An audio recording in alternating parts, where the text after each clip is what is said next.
welcome to another episode of Confabulation. My name is Bethel, and I'll be the host for this week's episode. I have Jaleesa Trapp with me today, and she'll be talking to me a little bit about her experience as a Black student in academia. She's currently in a PhD program, so we reached out to her in order to get some insight, especially as somebody who's local to the area. We thought it was really important to kind of highlight someone's experiences over the years. Maybe folks can relate to it, regardless of if in their area or not, as a Black individual. And as Confabulation is a podcast where we talk about a variety of social issues. Education is really important, and the experiences of Black students is very important as well. So, thank you, Jaleesa, for being with me here today. I'll let you introduce yourself. Thank you. My name is Jaleesa Trapp, and I am a PhD student at the MIT Media Lab. Going into my fifth and final year of PhD. I'm from Tacoma, Washington, graduated from Foss High School, went to the University of Washington for undergrad. I was a coordinator for the Tacoma Computer Clubhouse and a high school computer science teacher at Sammy and IDEA. Thank you, Jaleesa. So I'll start off with kind of like a broad question, kind of taking you back to your roots a little bit. So when did your educational fascinations begin, and what did that look like? So I guess not necessarily like your interest in school, but maybe what kind of led you to where you are today, kind of like square one. That's a good question. I think when I was a child, I was always asking questions and I was always getting in trouble because I was taking things apart. I had a Lego set. I had to have been like 4 or 5 when I got my first Lego set. It was like this big yellow bucket, and I would just dump it out and make stuff. And I would be like, see, look, I made a sewing machine. And my family would be like, yeah. And I'm like, do you see how this goes over? Like, I just wanted to make stuff out of Legos. I wanted to build my own things. I remember, so I have an older brother and sister and a younger sister. My older brother and sister are 8 years older than me. And so, I would always want to try to do what they were doing, even though they were so much older. My brother would show me like his baseball, basketball card collections, and I would memorize all of the players and what team they played for. And like when it was time for bath, like I wanted my brother to bring all of his like toy cars in there. I didn't want like Barbies or anything like that. I was interested in like motors and building things. And so that's probably where it started. But I think to my family, it probably just looked like, here goes Jaleesa again, not doing anything, like doing the exact opposite of everything that the rest of the kids are doing, like complete opposite. And was there maybe like a distinct memory you have of maybe being in the classroom or maybe like a parent-teacher conference or something where either you realized or like a teacher realized that there was like something a little bit special about you? Is there something that you can remember? No. My experience in school, it wasn't not until the 8th grade. I remember in elementary school, I actually had to have my dad come to the school one day because I think maybe when I was in the 5th grade, we started doing accelerated reading. Mm-hmm. And I was super excited because I would just read books all day, every day anyways. And so I had the most points in the school. And my sister is 2 years younger than me. She had like the second most points. Mm. And I remember one day I took a book from the classroom, and then the next day I asked my teacher if I could do a test on it, like do the accelerated reading test. She told me no. She was like, you need to actually read the book, Jaleesa. Like that was entirely too fast. Like you haven't had enough time to read the book. And my dad was in the military at the time, and some days he would get off early enough to pick us up. So when he came to pick us up, he was like, "What's wrong?" And I told him, and he was like, "Nope." Marched right back on up to the school. And he was like, "Jaleesa read that book. I watched her read it, and I'm going to sit here while she takes the test." 100%. Oh my goodness. Well, go dad, first of all, but wow, I mean, that just shows to tell you, I mean, your teacher not believing you at that age, like what is it going to benefit you to lie about reading a book that you didn't read and then asking to be tested on it, you know? Right. Interesting. Yeah. I mean, that's just like the first of many things that I can remember in my education journey of people telling me that I can't do something or that I shouldn't do something or really just doubting me. So, Mhm. yeah, but I remember walking it back in there with my dad, like, see, I told you I read the book. So, um, Oh, yeah. Thank you for sharing that. And that kind of leads me perfectly to your next question. What are some of the barriers that students who look like you and yourself included, like the experience you just shared, what do some of those barriers look like? Like teachers not believing you, or teachers maybe pushing you extra hard, thinking that you won't be able to catch up? What kind of things did you kind of face before you hit college? That you can like maybe expand more a little bit on? yeah, so that was definitely one thing. Um, I also just, I remember So, if you can't tell already, I kind of just am an independent person and I have been since I was little. So I would just sign myself up for everything, like academic challenge, this, that. And so in high school, I signed up for the Achiever Scholarship and I got the scholarship. And so actually before that, so when I was in the eighth grade, my mom wanted me to go to Bellarmine. And I did not want to go to Bellarmine. Like, I cried. I was like, "Mom, like, why would you do that? My best friend is going to Foss. Why would you send me to Bellarmine?" And where I lived at technically was closer to Wilson, even though it was kind of just like on the edge. And I did not want to go to Wilson. I wanted to go to Foss. Um, and last second, when I was actually going in for I was supposed to go to an interview for Bellarmine. And I called my mom, like, "Where are you? The interview's like in 20 minutes." And she was like, "Oh, you're going to Foss." But my mom signed me up, but she didn't know to sign me up for pre IB classes. Um, so by the eighth grade, somebody finally recognized, like, oh, she's actually pretty advanced in math. And the only reason that happened is because our class was overcrowded. And Mhm. our class was so badly overcrowded that our teacher had us take an exam. And if you scored a certain amount, you were skipped above to the next level of math. Wow. So it was like by chance. Only because it was overcrowded. Wow. And I remember, yeah, like the teacher was just like, "Yeah, you go to that class." And I was like, okay." Mind you, the other kids in that math class had all of their other classes together, they're just like, "Oh, you're in this class." So fast forward to freshman year, um, I couldn't take pre IB, which now is just like honors classes, because my mom didn't know that she was supposed to sign me up for it when she signed me up to go to FOSS. And I couldn't register for those classes because I wasn't registered for pre IB. So the only class that I was able to take was math.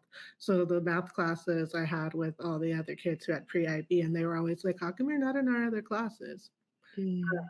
But so, like, even that, they didn't provide that information to my mom. So she had no idea to sign me up for it. So by the time so junior year, once you're junior and senior, you can sign up for any classes that you want. If you want to take IB classes, you can.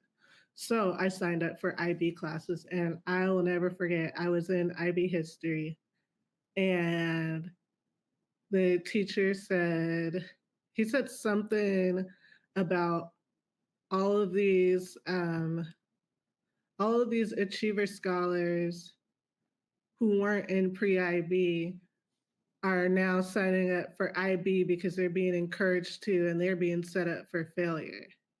And he didn't realize that I wasn't a pre-IB student. He thought he was saying it in front of students who all had been pre-IB, and he was basically telling them like, this isn't fair to you. You all have prepared for this, and they're just it's gonna take my time away from you because I have to try to help them catch up. I was just sitting there like, are you serious? But I did have a teacher, my avid teacher, who I told about what happened. She set up a meeting with him because at that point I was like, I don't even want to be in this class anymore. I wanted to get out of the class, and she was like, no, you belong in that class. And so she set up a meeting and she told him, and he apologized. He was very embarrassed for saying that. Um, and so, the rest of the school year was fine. He was always checking in with me, but, there was just things like that. And then even applying to college, I applied to a lot of schools out of state because my mom was like, you need to get out of Washington. Um, but I had the Achiever Scholarship, and I was like, well, Mom, I need to go for 2 years and then I can transfer because of the scholarship. The only two schools I applied to were University of Washington and University of Puget Sound. Mm. Me and my best friend who went to Lincoln, we both applied to those two schools. And we were just like, whatever school we both get into, we'll go to. Oh. 17-year-olds. Uh, but I had a counselor, I don't know if I guess that's the right word to call it, a counselor tell me, oh, you should apply to TCC as a backup. Those are really hard schools to get into. Um, I had already interned at Microsoft as a high school student. Um, Wow. and she told me to apply to TCC as a backup because she didn't think that I was going to get into either of those schools. I got into both. So there's just a lot of moments, just K through 12, where teachers didn't see beyond, I don't know, see beyond just like a stereotype, or not even a stereotype, see beyond me being bored in their classes. Because in high school, I definitely just skated by. Like, it was boring, Mm. especially the first 2 years. I wasn't in advanced classes. I was just like, I can turn in all of the assignments for the semester on the last day and get a B plus.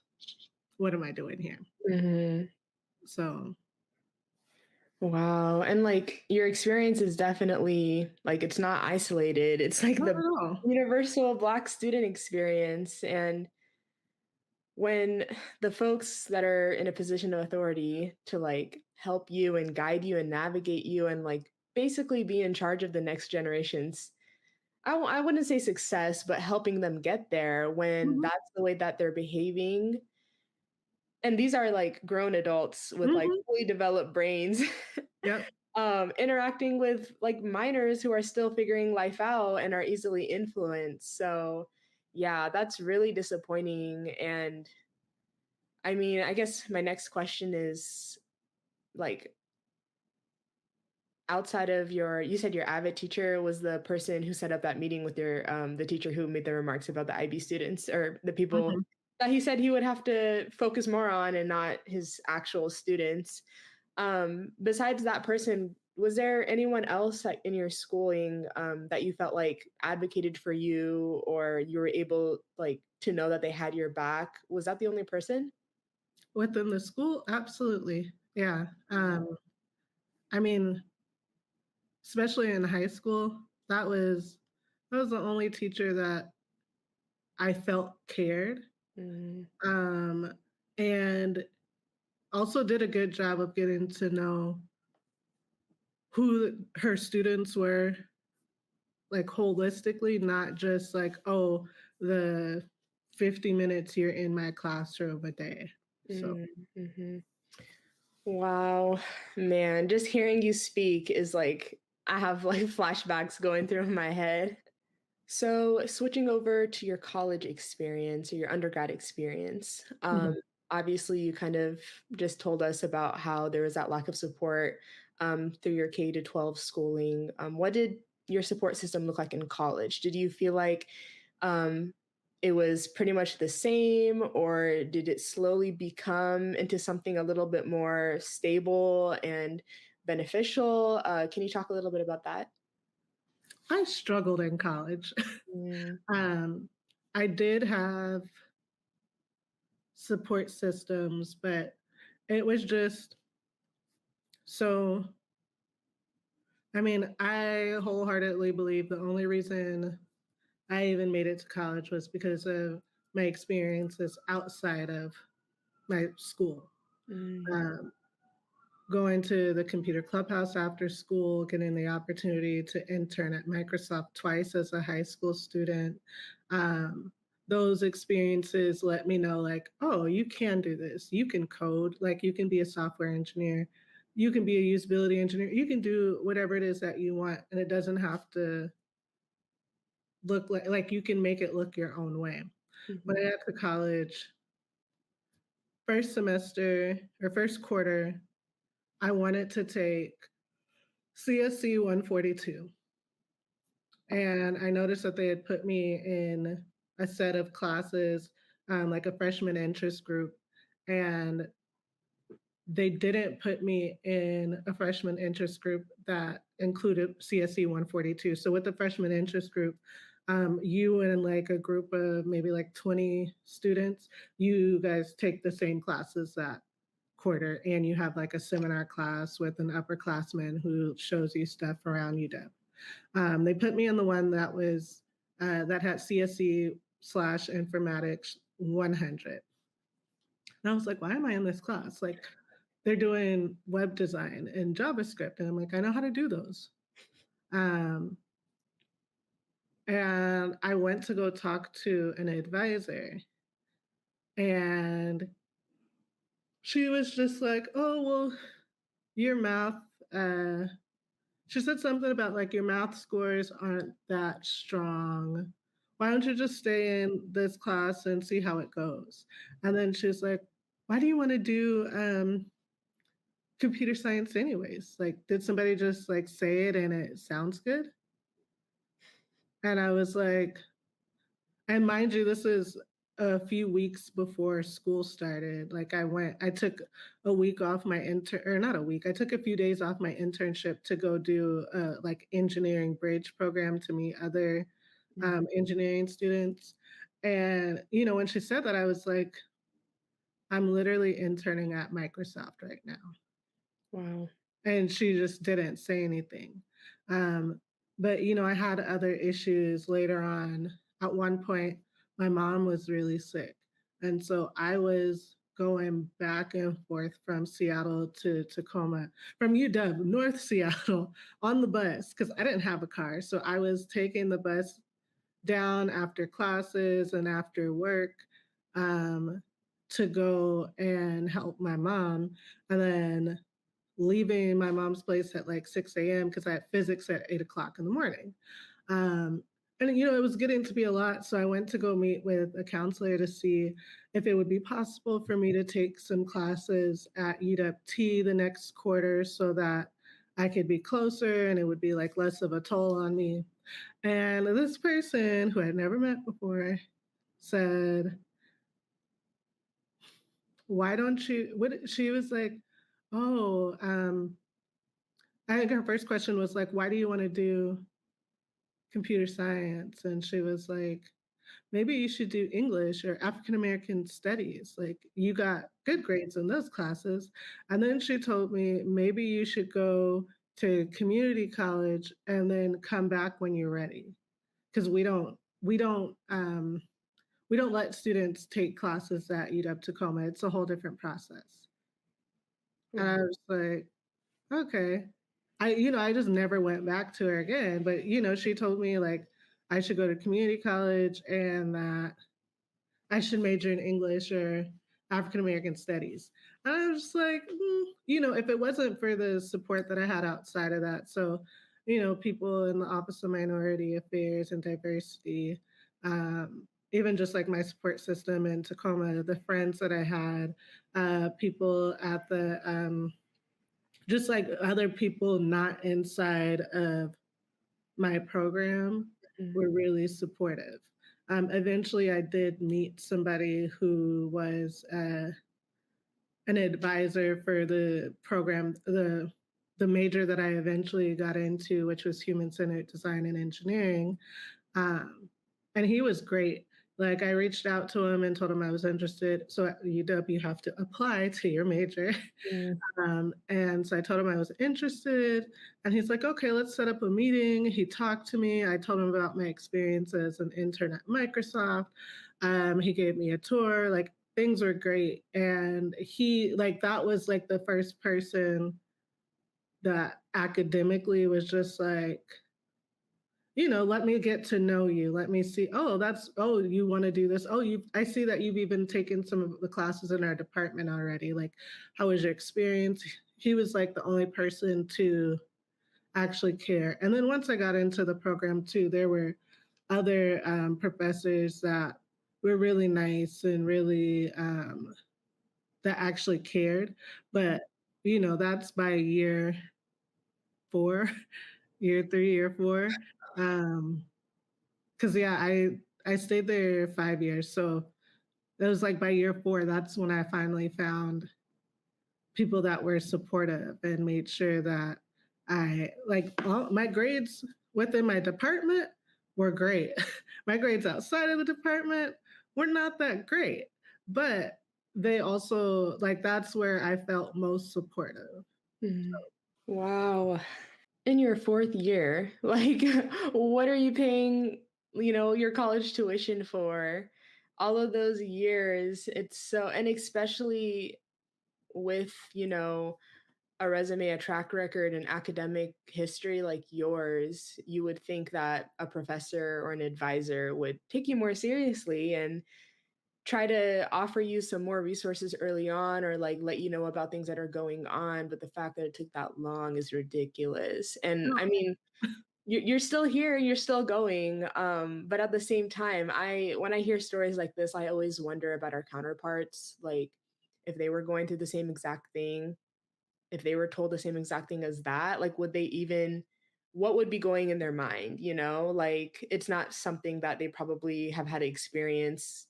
There's always like special circumstances with folks, of course. Like I don't want to dismiss everybody's experience, Mhm, but like our experience as students, Black students, is really something that is so hard to get other people to sympathize with when they don't look like us. mhm, And that's why we were really wanting to talk to you because this is something that people should be hearing.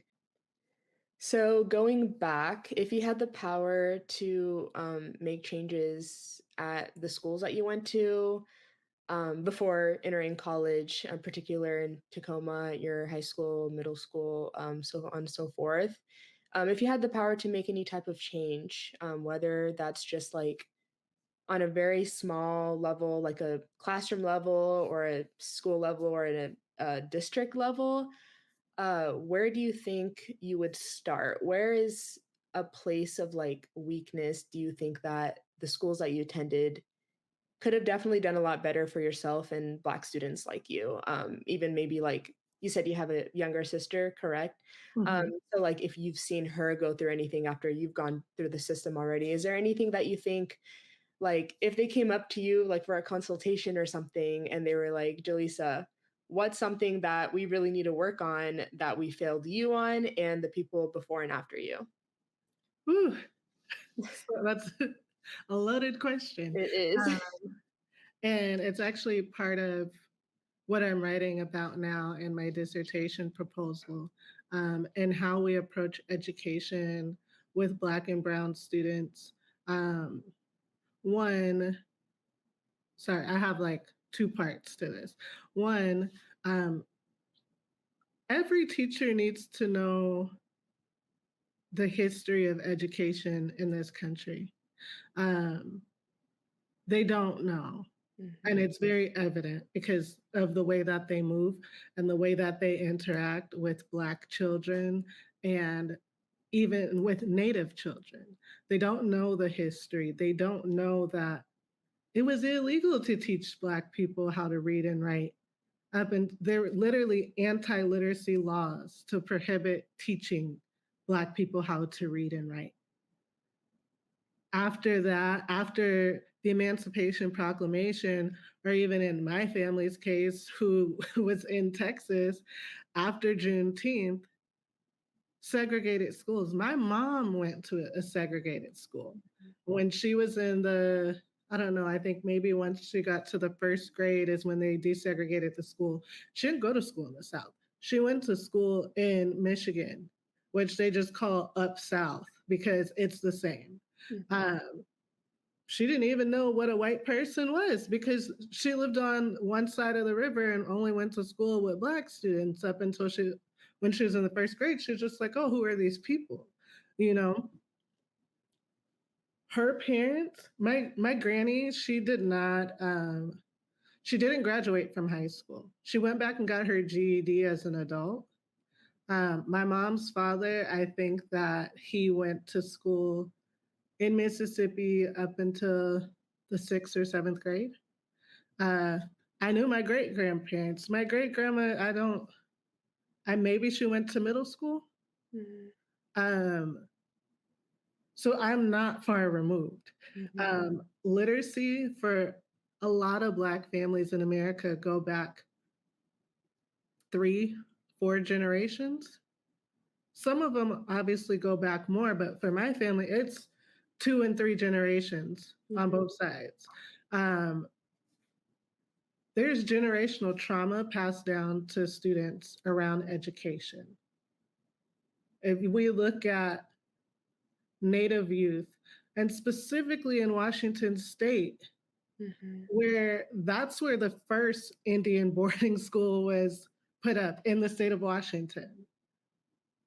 You had, for about 100 years, you had Native youth being sent to Indian boarding schools where they were stripped of their language, where they were told, you need to assimilate, you cannot be associated with your culture, with your language, or any of that. That's passed down. So these teachers need to understand that there is trauma around education when young people are walking in the door, even if they may not be able to articulate that because you're a child, you know, but there is that trauma. The second part is a lot of my education has been more about behavior management than allowing me to explore and discover new things. Not even just like learn. I'm not allowed to explore, discover these things because you're more concerned about if I'm walking in a straight line on the right side of the hallway or if I am sitting down. And there are studies that show Black girls are 6 times more likely to be disciplined and for arbitrary reasons than white girls. And so, you asked about my sister. I think about all the times that both of us got in trouble, sent to the principal's office, uh, as many times as they told my sister, like, oh, you just need a break, go home for the day, and didn't document that discipline. Um, Both of us got emergency expulsion my senior year. I wasn't even at school. I was at home sick. They called my mom and told her that both of us were in emergency expulsion for something that happened at school that day that I wasn't even involved in. But with emergency expulsion, you can't even defend yourself or say what happened. You have to wait until there's a meeting. Luckily, they got the right one because my mom showed up and let them know my daughter's missing calculus. Can she go back to class? Because this is foolishness, you know? So, I was lucky enough to have parents that advocated for me.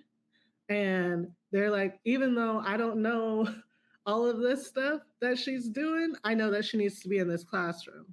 And so, if it wasn't for that, who knows what would have happened, especially my senior year as I'm applying to colleges. Like, I get emergency expulsion. And so it's just, if I could change anything, It's those two things for teacher education. Like they need to know the history and need to know how to approach and how to work with young people and know that they're coming in this space with trauma that's been passed down, whether they know it or not.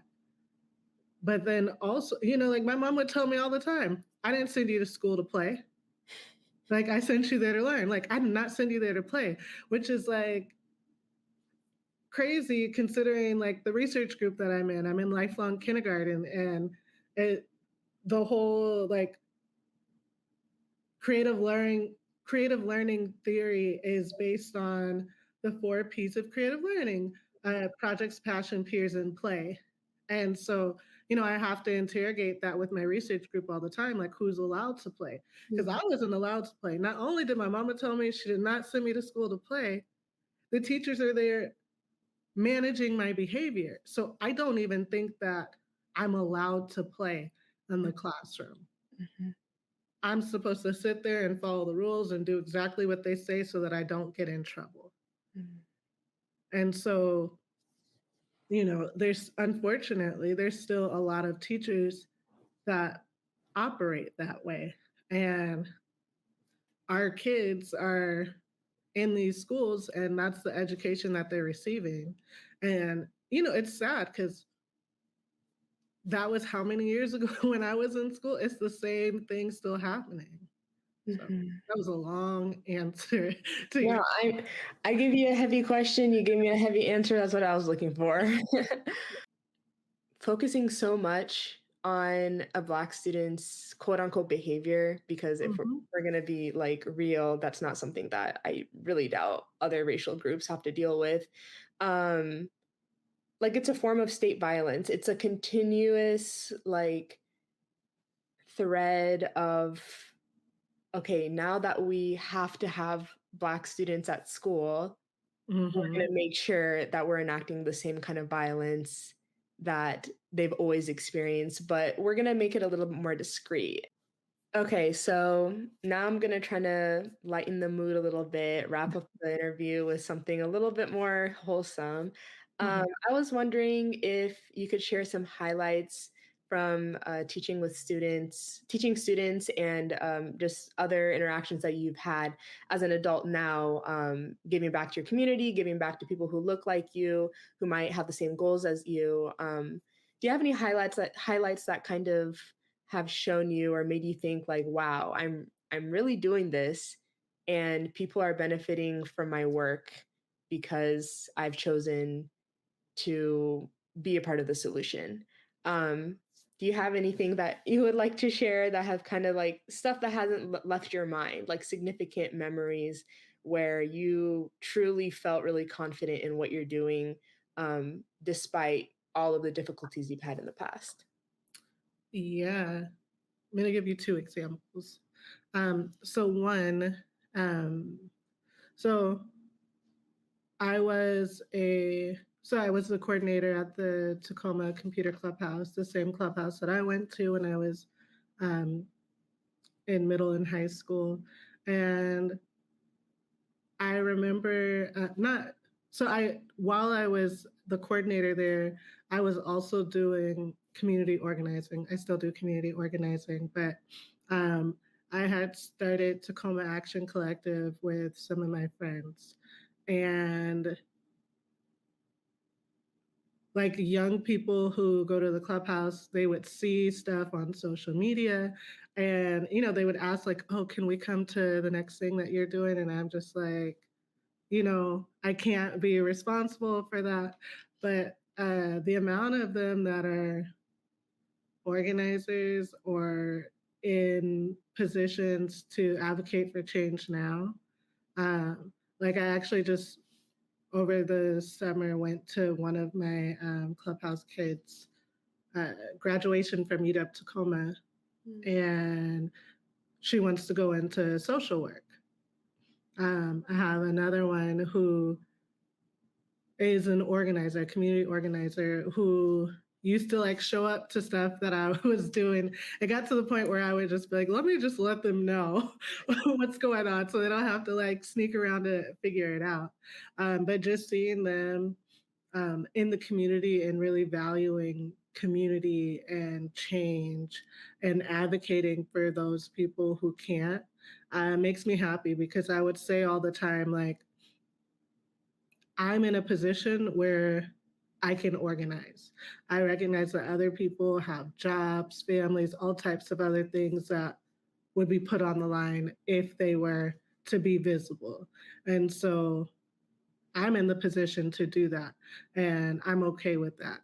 And, you know, I would always tell them, like, to be an organizer, like, there's many different things that you can do. You don't have to do one thing. So to see one going into social work and one being a community, like, it just, that makes me really happy.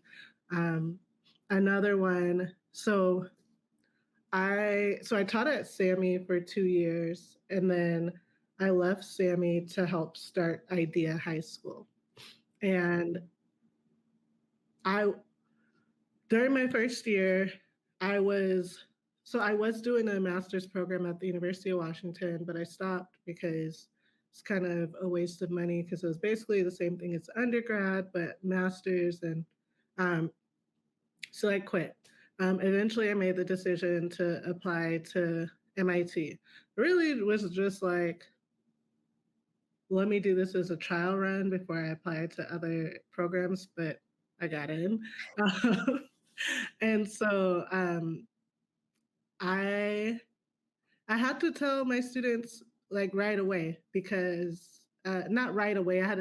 I got in on a Friday. I had to tell them I had to send a message to my mentor group to come in to come into my classroom before school started that day so I could tell them because I had posted on social media and then all of a sudden everybody's sharing it and I'm like, I know a parent saw that.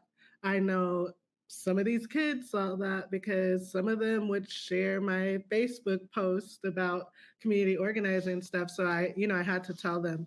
And I'll never forget, it was like maybe 2 weeks later. I'm standing at my desk getting ready to go to the classroom. Like we have an office space. And one of the kids comes over there and he's in front of me and my admin. And he looks at my admin and he goes, are you really about to let her leave like that? And he was like, huh? And he was like, you're going to let her leave? And I start laughing. I was like, what do you mean let me leave? Mind you, this is a freshman black boy. He's like 14. And I said, what do you mean let me leave? And he looks back at the admin and he was like, because what are we going to do when she leaves? He was like, because you guys are probably going to replace her and he's going to be old and he's going to be white and he's going to look at me and say, what are you doing, boys? Sit down. And he was like, so for real, you guys going to let her leave? And so for me, I was just like, this kid knows that normally computer science teachers are white men. And he's telling my admin, you have a black woman here teaching computer science, like you need to keep her. And so like for me, I was just like, I feel like I've done my job. He knows that black women should be teaching computer science. So Mm. um, so I'll never forget that. His family gave me like a thank you gift before I left too. It was really sweet. But just I cracked up laughing, but at the same time, I was like, okay, I'm doing something right. Oh my goodness, what a great way to like end this conversation. Man, I wish I was in the room to see that. I'm like visualizing in my head. That's so funny. Student of the future, it's our responsibility to make sure that they understand the world around them so that they can be the best version of themselves, not only for themselves, for the people around them as well. It's like a domino effect. And you've obviously made a huge impact on your community. So thank you for sharing. And before we wrap up, I just want to ask you one more thing. Mhm. Um, what message do you have for Black students who might be listening, or for parents of Black students? Any advice or words of inspiration that you've already kind of, I feel like this whole entire thing has been pretty inspirational, but any specific words of advice for them? Yeah. Um, My advice is to keep going. Um, you know, it can be hard. When I graduated from high school, a lot of my friends did not graduate. I remember coming into Foss High School and there was more than 600 freshmen. Graduating, there was 300 something. Um, if you look at official records, it may say that our graduation rate that year was 66%, I believe, from the achievement gap data. However, the amount of friends that I had personally that did not graduate is a lot. Um, but that's not to say any of them were dumb or not capable. All of them were smart. All of them could have, if they had the opportunities that I had outside of school, could have done amazing things. I think about, like, as a person who's in computing and computing education, I think about all my friends who were making all of these things in MySpace. I was, like, they could have been web developers, they could have been UX designers, they could have been graphic designers, but there was nobody there to tell them that those skills that they already have are marketable, are valuable, are profitable. Um, and I think so many times in education, it's not, I think, I know so many times in education, it's looked at as a deficit based thing where, oh, you come in here and I need to teach you all of these things. But Black kids show up to these spaces already so smart, already knowing so many things, creative, brilliant, and don't lose that. You are enough, and learn to just ignore that stuff. Like, if I didn't ignore those people, I would not be at MIT. I might not have made it out the fifth grade. Like, that lady made me want to cry. um, I might not have applied to the University of Washington. I actually almost did it. I submitted my application at the very last second because I was just holding on to it. And I can't imagine, like, what would it be like if I didn't go to University of Washington, if I would have listened to these different people. I had people in my corner. I had mentors telling me that I was brilliant, that I was creative, that I could do it. That put me in a position where I could intern at Microsoft as a high school student, where I could get several scholarships to go to the University of Washington and come out debt free. Who told me about this place called MIT that I had no idea existed, because when I was in the seventh grade, I just knew I was going to do hair for a living. Like, I'm going to go to cosmetology school and I'm going to do hair. And, not just that's fine. But I didn't know that I already had skills and creativity that could be used and applied to other things. Like, there is no way that I would be getting a PhD from MIT if I would have listened to those people. So, students, don't listen, keep going. Parents, push back and stand up for your kids, and don't let these people tell you what your kids can and cannot do, because they absolutely can.